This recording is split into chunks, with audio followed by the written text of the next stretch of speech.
नोंथाङा नैबे मोनाबिलि समाव मिडिया हांख्रायनायनि गुबै उद्देश्यआ मा?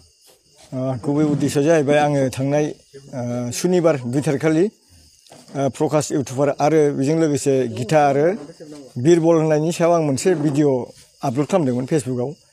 दा बे भिडिअ आपल'डआ जाहैबाय माने आंहा माखासे फैसा मोननांगौ दं प्रकाशनाव आरो प्रकाश इउटुबारा फैसा लादोंमोन नालाय बे फैसाखौ आङो रिकभार खालामफिननो थाखाय आङो मोनसे भिडिअ आपल'ड खालामदोंमोन।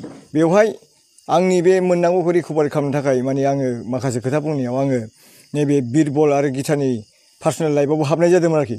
दा बेखौनो आं क्लियारफाइ होनो नागिरनानै नोंथांमोनखौ दिनै लिंहरनाय जादों जे मालायफोरनि खोनानाय बाथ्राखौ लानानै आङो गीता आरो बिरबलनि गेजेराव जे माने बयफ्रेन्ड गार्लफ्रेन्ड होननाय मोनसे सोदोब ओंखारदोंमोन। दा बेफोरो माने मोनसे जुस आरोखि बे रागानि खेथ्रआव ओंखारदों।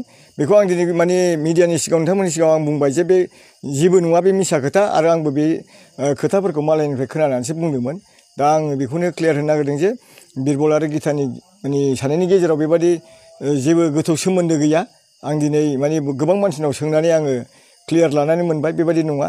दा मानसिफोर रिउमार खालामनायखायसो बे खोथाया ओंखारदों आरोखि। आरो बेजों लोगोसे आं दा जायफोरनाखि मानसिफ्रा बिथांमोनखौ बुंदों, 2-3सो मानसिफ्रा मुं सुदों, बिथांमोनखौबो आं बुंगोन जे माने बिथांमोनहा बेबादि नङा आरो फैबाय थानाय समाव बेबादि मुं सोनाया थिग नङा होननानै आं बेखिनिखौनो नोंथांमोननि सिगाङाव आं बुंबाय। दा आं बुंदों दिनै मिडियानि थ्रुयै जायफोरनाखि बिथांमोना बिथांमोननि गाज्रि मोनसे भाइराल माने वार्डस बा गाज्रि भिडिअ माने बिसोरखौ भाइराल खालामनाय भिडिअ ओंखारदों होननानै जदे मदे शेयार खालामनाया थिग नङा।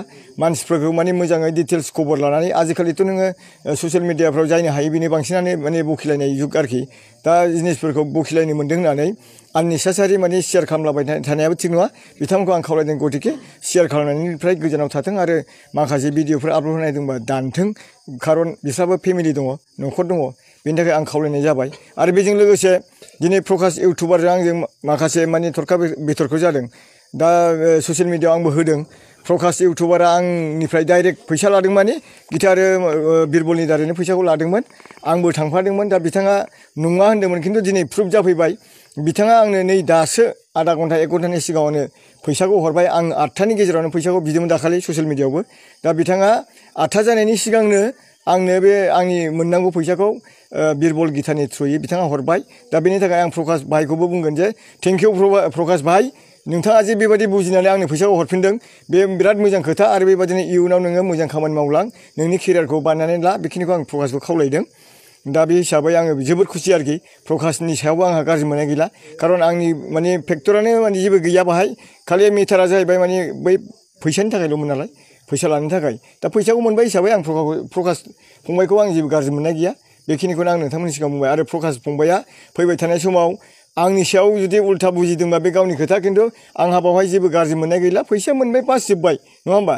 फैसानि थाखायसो आं बे माने ससियेल मिडियाआव बे भिडिअखौ आपल'ड होनाय जादोंमोन। दिनै दा 6थासो टाइम जाबाय, जेनेबा आं फैसाखौ मोनबाय, जोबोद खुसि आरोखि। दा आङो प्रकाश फंबायखौ बुंहरबाय थेंक इउसै प्रकाश फंबाय। आरो बेबायदिनो नोङो समाजनि रायजोनि नों मोजां खामानि मावलां, बेखिनिखौ आं खावलायनानै फैजोबबाय।